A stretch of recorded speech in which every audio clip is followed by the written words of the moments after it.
Re les postos, bienvenue dans cette nouvelle vidéo. Comme vous le savez, cet été ça va être un mercato très agité, très historique du côté du Paris Saint-Germain, mais aussi dans d'autres clubs et aussi au niveau des droits TV. Vous vous rappelez, le massacre Média Pro, Canal+ avait récupéré les droits. 2021-2024, tout était redistribué et cet après-midi, on apprend que Amazon aura 8 matchs sur 10 et Canal+, 2 matchs et les meilleures affiches. Mais après avoir donné 8 matchs à Amazon, Canal+ décide de se retirer. Donc on n'a jamais vu ça. Il y avait un accord pour 8 matchs Amazon et 2 matchs Canal+. Canal+ diffusait les 2 meilleures affiches, mais Canal+ décide de se retirer. Donc ambroglio complet. Canal+ se retire de la Ligue 1. Le groupe dit regretter la décision de la Ligue de football professionnel de retenir aujourd'hui les propositions d'Amazon au détriment de celles de ses partenaires historiques comme Canal+ ou beIN Sport. beIN Sport n'était pas vraiment intéressé. Canal+ voulait seulement les 2 meilleures affiches, donc il ne restait plus que Amazon. Et donc voilà. À savoir qu'est-ce qui va se passer maintenant. Il y avait un accord cet après-midi pour 660 millions d'euros annuels par an, où va être diffusée la Ligue 1.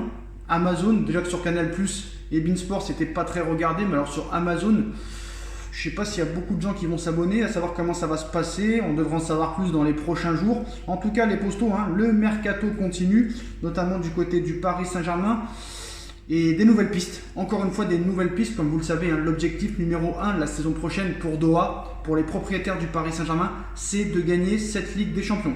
Il va falloir se renforcer, côté droit, côté gauche, au milieu de terrain, avec le retour, la première recrue, Georginio Wijnaldum, ça commence bien. Mais Paris cherche un autre milieu de terrain et peut-être aussi un défenseur central et aussi du renfort en attaque si jamais Moïse Kean et Mauro Icardi venaient à partir.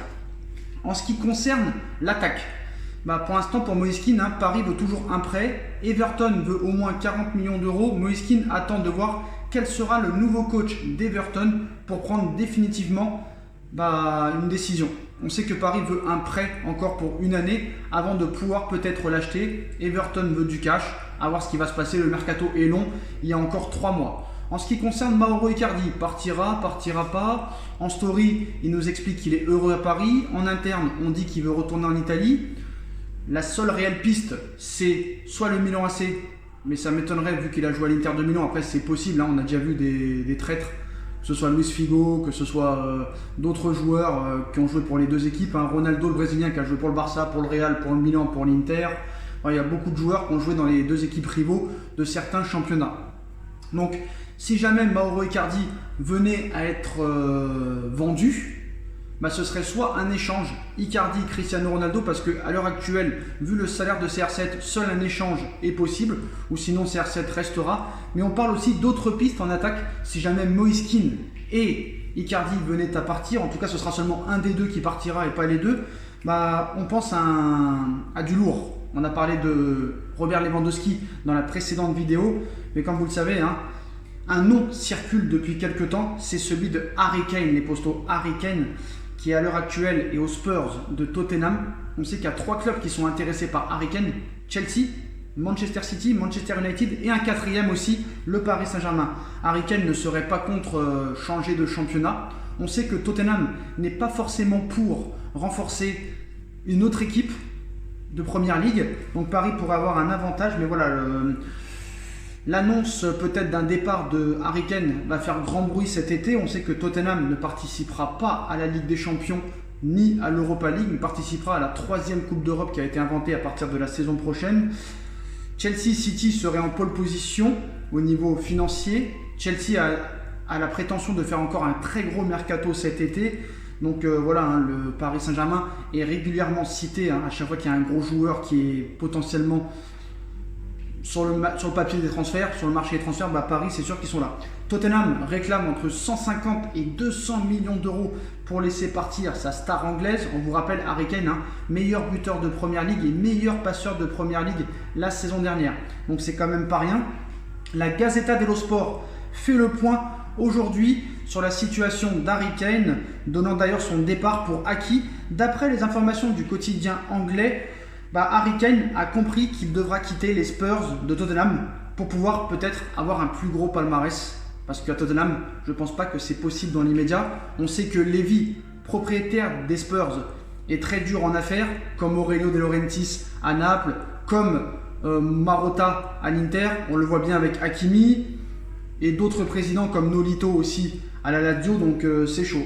Donc ces dirigeants comptent bien s'appuyer quand même sur un contrat qui court avec les Spurs jusqu'en 2024, et si un départ doit avoir lieu, il se fera à un prix très élevé. Daniel Levy, réputé pour être un gros négociateur et très dur en affaires, réclame entre 140 et 200 millions d'euros pour l'international anglais.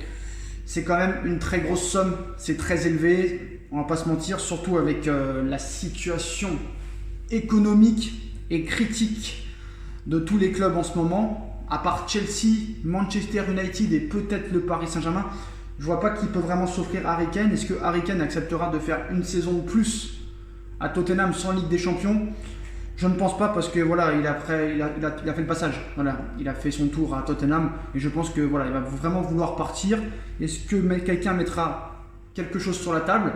Je pense que Chelsea est vraiment un gros favori dans ce dossier. Voilà, pour moi, c'est mon avis. En ce qui concerne la défense centrale, là aussi, le Paris Saint-Germain cherche. Et Paris pourrait s'attaquer à un Français champion du monde, Raphaël Varane. Et oui, Raphaël Varane, qui a fait le tour au Real Madrid, qui a désormais tout gagné. Voilà, il a tout gagné. Plusieurs Ligues des Champions, plusieurs Ligas, plusieurs Coupes d'Espagne. Il est champion du monde avec l'équipe de France. Voilà, il a fait le tour au Real Madrid. Donc à l'heure actuelle, le PSG a noué des contacts avec l'entourage de Raphaël Varane. Pour l'heure, il est en pleine réflexion sur son avenir. À un an de la fin de son contrat au Real Madrid, il est aussi suivi par Manchester United et Chelsea. Donc cet été, ça va être un chassé-croisé Paris Saint-Germain-Chelsea. On sait que Chelsea est aussi sur Hakimi, Harry Kane, Raphaël Varane. Donc ça va se taper. Ça va se taper avec Manchester, avec Chelsea pour le Paris Saint-Germain cet été. On sait que Harry Kane peut-être pourrait préférer de rester en première ligue, mais Tottenham ne serait pas contre le vendre à un autre club, et surtout pas un club de première ligue. Pour Raphaël Varane, il est à un an de la fin de son contrat. Je ne pense pas qu'il prolongera, parce qu'il a tout fait au Real Madrid. Il a fait le tour, un peu comme Sergio Ramos. Je pense que Paris a de réelles chances. Après, on sait que Marquinhos et Kimpembe sont et seront la charnière centrale titulaire la saison prochaine. Après, on a vu quand même que Kimpembe, quand il n'y a pas Marquinhos à côté de lui, ou Thiago Silva la saison dernière, ou même Raphaël Varane en équipe de France, Kimpembe, c'est pas du solide à 100% quand il n'a pas un gros défenseur central à côté de lui. Raphaël Varane pour faire la rotation, bien sûr, pourquoi pas, surtout que Sergio Ramos, on ne sait pas si le PSG est réellement intéressé, même s'il y avait une offre. On parlait d'une offre il y a quelques mois de 3 ans avec un très gros salaire. Moi franchement, Raphaël Varane, je me rappelle, il devait venir au Paris Saint-Germain en 2011. Antoine Camboiré, coach de l'époque, avait refusé, mais Raphaël Varane, franchement, moi je pense que le Paris Saint-Germain cet été, et surtout Leonardo, va devoir faire un mercato où tous les postes devront être doublés. Parce qu'on sait qu'à Paris, il y a des problèmes de blessures récurrents depuis plusieurs années. Peu importe le coach, il faut un groupe étoffé. Donc ça se voit qu'au niveau des gardiens, ça veut vraiment être étoffé. Il faut 2 très bons latérales gauche, 2 très bons latérales droit, 3 très bons défenseurs centrales, 4 ou 5 milieux vraiment très fiables, et pareil en attaque. Il va falloir un effectif de 21 ou 22 joueurs très solides pour pouvoir enfin gagner cette Ligue des Champions. Et l'autre gros dossier de ce mercato d'été, c'est bien sûr l'avenir de Kylian Mbappé. Mbappé s'est exprimé en conférence de presse aujourd'hui. La question sur son avenir lui a été posée. Il répond: là, je n'ai pas forcément besoin d'aller vite. Je dois prendre la bonne décision qui est difficile et me donner toutes les chances de bien me décider. Je suis dans un endroit où je me plais, où je me sens bien, mais est-ce qu'il s'agit du meilleur endroit pour moi? Je n'ai pas encore la réponse. Le club est compréhensif, il n'y a pas de problème, je ne suis pas fou, je sais bien qu'un projet avec ou sans moi, ce n'est pas tout à fait la même chose pour le club, mais le PSG comprend ma demande, sans doute aussi parce qu'il sait que je ne ferai pas de coups en douce, ni en traître. Être un grand joueur, ça se prouve aussi en dehors du terrain, où il faut savoir faire les choses proprement et avec classe. Donc qu'est-ce qu'il faut en déduire des propos de Kylian Mbappé? C'est simple. Kylian Mbappé prendra une décision définitive sur son avenir après l'Euro et pas avant. Il ne veut pas que des négociations viennent s'ajouter à la pression de la compétition pour l'équipe de France. Il veut avoir l'assurance que le Paris Saint-Germain aura une équipe compétitive pour les prochaines années pour prolonger. Et honnêtement, à mon avis, c'est simple. Soit il y a un mercato solide et il prolongera, je pense, jusqu'en 2024 parce que c'est ça l'accord. Voilà, ni longue durée, ni courte durée. 2024, c'est très bien pour avoir une potentielle vente en 2023. Je pense que Mbappé, Doha, QSI, Leonardo, Nasser et le clan de sa famille se sont posés tranquillement et lui ont dit voilà, moi j'ai quand même un plan de carrière. On ne peut pas lui en vouloir de ne pas vouloir jouer en Ligue 1 toute sa vie, même si ce serait honorable quand même. Mais voilà, je pense que voilà, il lui reste 1 an de contrat. Je pense qu'il y aura une prolongation jusqu'en 2024 si jamais le mercato lui satisfait. Et si le mercato lui satisfait, automatiquement il prolongera pour rentrer dans la légende et pouvoir gagner cette Ligue des Champions enfin. Parce que c'est ça réellement la clé de la prolongation de Kylian Mbappé. Voilà les postos. Donc le Paris Saint-Germain pour Hakimi est toujours en pole position. L'Inter ne veut rien savoir, c'est 80 millions d'euros. Doha en fait une priorité, comme je vous l'ai dit tout à l'heure. Donc voilà les postos, fin de cette vidéo. Dites-moi en commentaire ce que vous en pensez. Je compte sur vous pour bombarder la barre de like. On like, on partage, on commente, on s'abonne, on active la petite cloche pour être tenu au courant des vidéos qui vont sortir.